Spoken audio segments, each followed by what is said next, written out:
Wolf, author, journalist, and activist, thank you for sitting down with RT today. It's always a pleasure, Marina. My first question for you. Recently, U.S. Defense Secretary Leon Panetta announced and ordered Pentagon officials to begin monitoring major news stations in the U.S. to see if any media outlets are disclosing classified information. As a journalist and as an American, what is your take on this? I mean, my immediate take is a profound feeling of nausea and a sense that somehow the United States has collapsed into, the Soviet Union circa sort of mid-30s. This is horribly foreseeable, but I can't believe it's come to this. The Bush administration began this trajectory sort of 7 or 8 years ago by saying, okay, we're going to start to reactivate the Espionage Act. Mm-hmm. And they threatened to go after the New York Times, you may remember, mm-hmm. when they broke the SWIFT banking story about how, at that time it seemed so quaint, how the government was monitoring people's private financial transactions. Mm-hmm.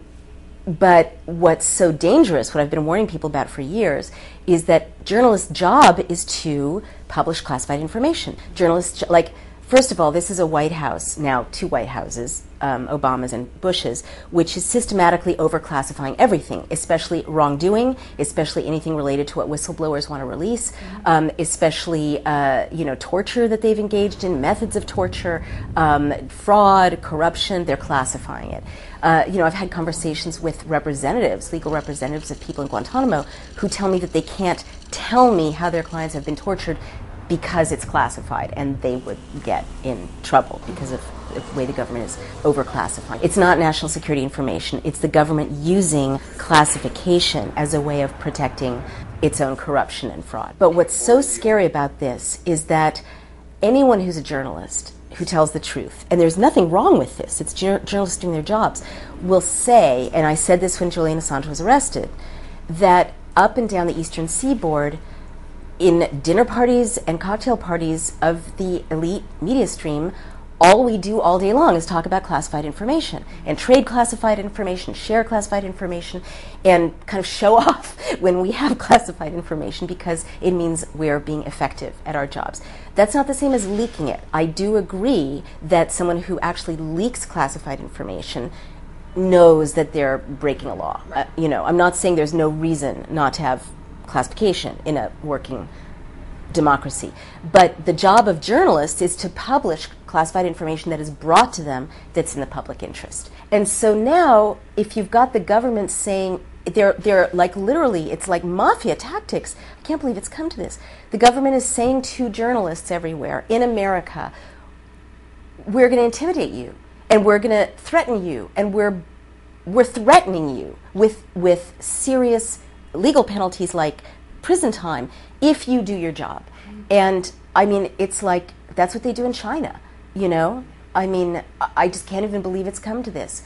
Obviously, journalists publish classified information because that's how we know we're living in a democracy. You brought up Julian Assange, founder of WikiLeaks. What do you think will happen to him if he ends up in the U.S.? Yeah, I mean, in an ideal world, obviously I believe in the rule of law, and in an ideal world, he would go safely to Sweden, and the women who have accused him would have their day in court. He would have his day in court, and justice would be impartial.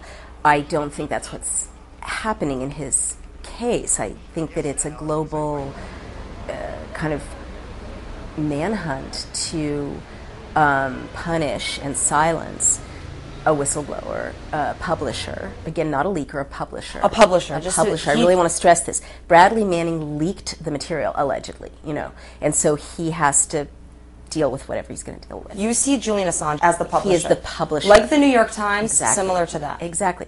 It's Dan Ellsberg is to Bradley Manning as the New York Times is to Julian Assange. Mm-hmm. And so I think that there's no way that he can have an impartial trial in Sweden, but quite apart from that, I'm very concerned that there's sort of meta-national pressure on Britain and on Sweden by the U.S., and there's some evidence of this. Andrew Krieg, who's a really good investigative citizen journalist, has documented a lot of this evidence that demonstrates that the intent is to extradite Assange to the U.S. and then have him be the highest profile, journalist in Guantanamo, and where do you go from there? People have been there for 10 years without charge or trial, and I think that that's not just to silence him. Again, I think it's also to send a message to anyone else who might leak, compromising or embarrassing or problematic material about the United States government. Earlier this year, you threw your support behind a class action lawsuit filed against U.S. President Barack Obama and his defense secretary over the National Defense Authorization Act. When you were reporting about that bill, you said it, quote, included powers that could bring the authorities of Guantanamo to America's courthouses, streets, and backyards. In May, a judge suspended Section 1021 of the NDAA. You were actually in the courthouse. It's quite amazing, and this judge more than anyone. The National Defense Authorization Act is an absolutely terrifying piece of legislation. So Section 1021 was the section that explicitly said this gives the president the power to round up anyone without charge or trial and hold them forever. Chris Hedges, a very brave journalist, brought this forward, as well as many activists, including an Occupy activist from London. And the president's lawyers were in the court, and I was there listening to this, and to my shame, there were like 1.5 reporters in the room, none of them from major U.S. news outlets. Well, the most important thing ever to have happened to that point was happening. And the government's lawyers basically confirmed that Chris Hedges could be detained forever for reporting on the Taliban or reporting on people who could be classified as enemy combatants. They confirmed that that was indeed the case.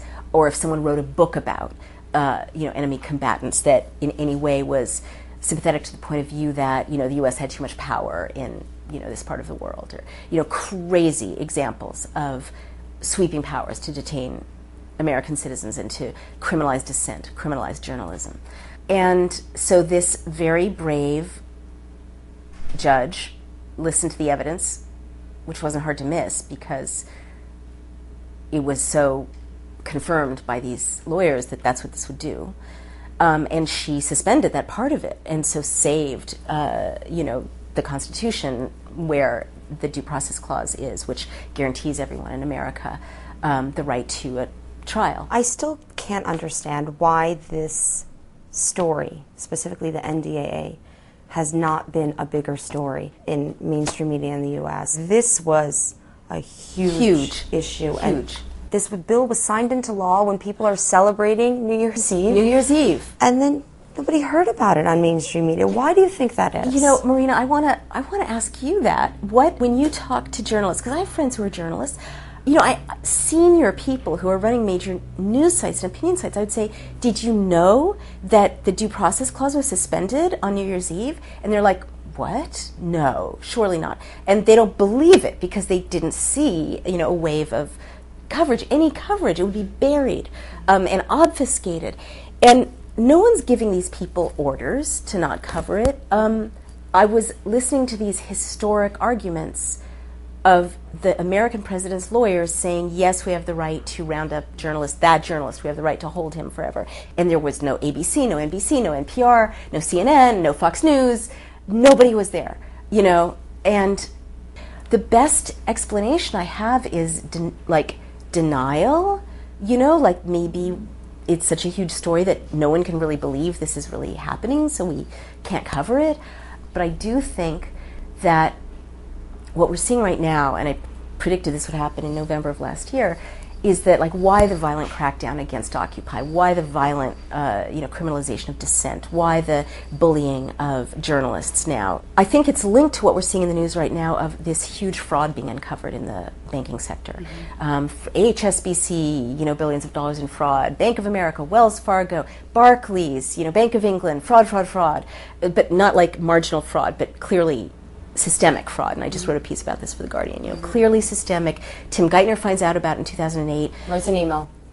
Writes an email, doesn't leak the news, doesn't call a press conference, and then, becomes Treasury Secretary. So it's clear that, there's a small group of guys and girls who are in on massive fraud. And so this Occupy movement, journalists, threaten to uncover a lot of crimes if the books are ever opened. And in an email world, in an electronic world, these crimes are forever. They last forever. So that now is my working theory about why we're seeing such sudden, violent crackdown on reporting, on dissent, on whistleblowers, that otherwise a lot of people would go to jail for the crimes that they've been committing.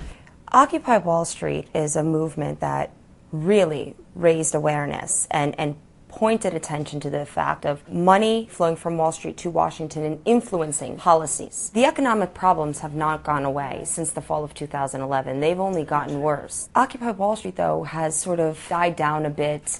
Why do you think that is? Well, in the fall of 2011, American citizens gathered together and spoke up and protested and occupied public spaces, and they were shot with rubber bullets. They were given, lengthy jail sentences. They were arrested for staying on the sidewalk, as I was and my partner was, lawfully obeying the law.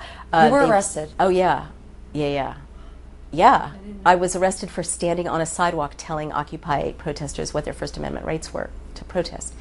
And then we were facing 15 days in Rikers Island, which is a, violent prison. Yeah.